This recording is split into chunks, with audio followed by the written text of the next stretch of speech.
Hi everyone, Dr. Suneel, Dhand, internal medicine physician. Welcome to another video. I have a few minutes spare. I've nipped out of the hospital to make this very important video because we have an absolute tragedy at the front lines of medicine, and it's what I call medication list longer than arm syndrome. People, usually older people, on a ridiculous number of medications. And the chances are that you have somebody in your life, if you live in a Western country, who suffers from medication list longer than arm syndrome. It could be your mum, dad, grandparent, uncle, auntie, brother, sister, whoever it is. They are on an inappropriately high number of medications. And I kid you not, some of these medication lists, oh my goodness, more than 10, 20, sometimes even 30 medications. I'm not joking. Half of the medications are to treat side effects of other medications. And I want to talk specifically in this video about how to deal with this problem and how to safely de-escalate these crazy medication lists. Often, over 50% of the medications aren't even needed. So the question is, how can these medications be safely de-escalated? Now, this is not direct medical advice. Obviously, I can't give direct medical advice.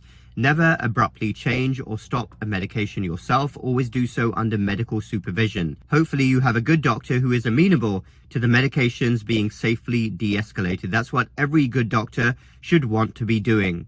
And remember, the reality is that as anybody gets older, there's often less need for medications. Physiology, biology changes, and people usually can have many of their medications successfully weaned down or even stopped. And I want to talk about some strategies in this video. But first, let's talk about some medications for which this rule commonly applies to. Number one, blood pressure medications. I've talked about this many times before. I've made videos, and I really do believe that we way overtreat blood pressure, particularly in the older population.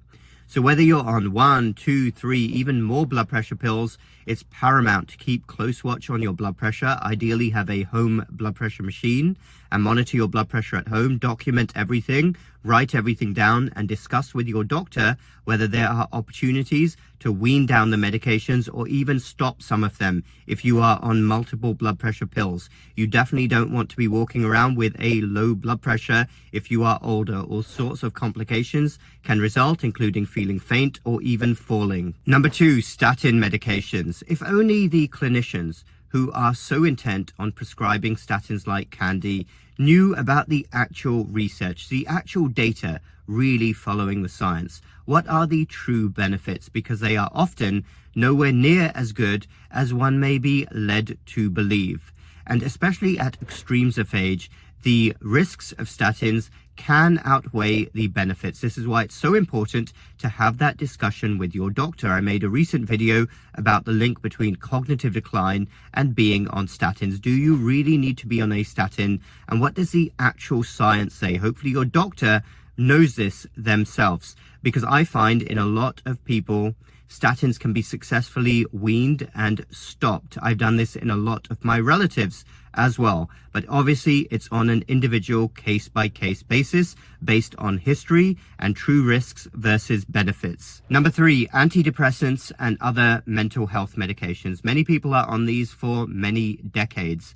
And the question is, do you need them, especially at the extremes of age? Because I find that in lots of circumstances, they can be successfully brought down in dosages and also even stopped. And people notice no difference whatsoever in their symptoms. These medications, like any medications, do not need to be a life sentence. Do not accept that if you are put on them for whatever reason, that you stay on them forever.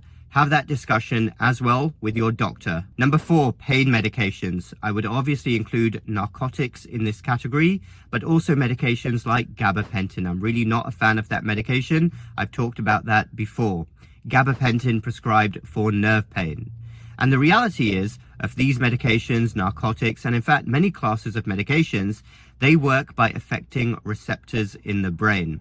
And tolerance develops and a degree of dependence develops as well. That is how they work. And often higher doses are needed to have the same effect. But the problem, especially in the older age group, these medications can really start to affect people mentally. So you definitely don't want issues with drowsiness, cognitive issues in the older age group. So be very careful about whether the dose of narcotic or gabapentin is appropriate for the person's age and other comorbidities. Number 5, GI medications. Oh my goodness, I see so many older people on many of these medications, especially laxatives, sometimes 3-4 laxatives.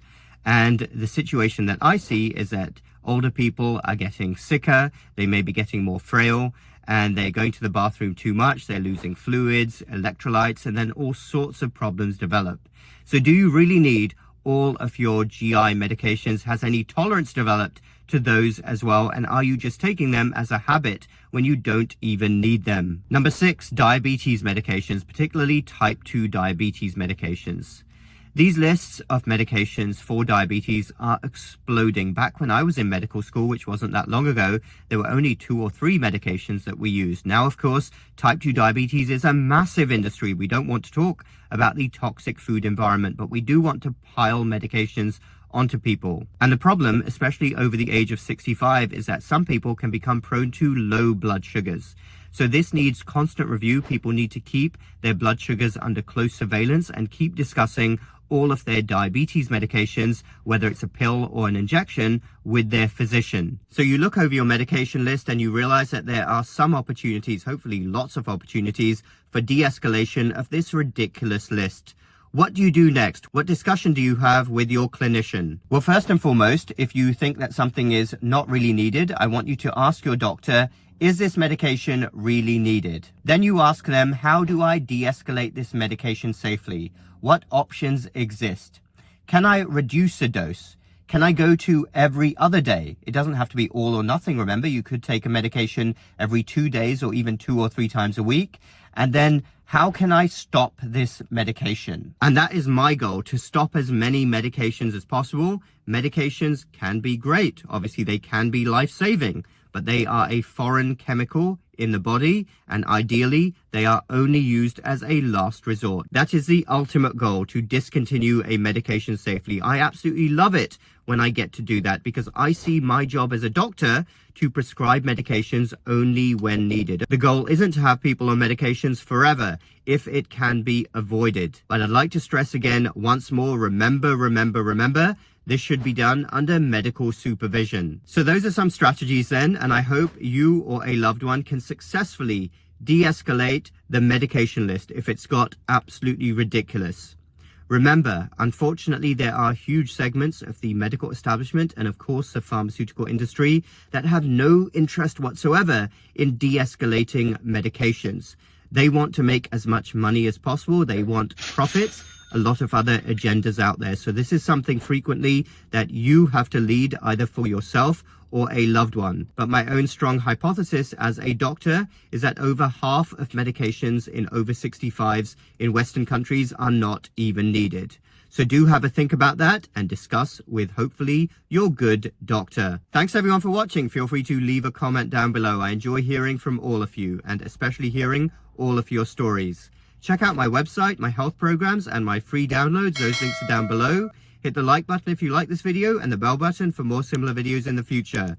We will speak again very soon.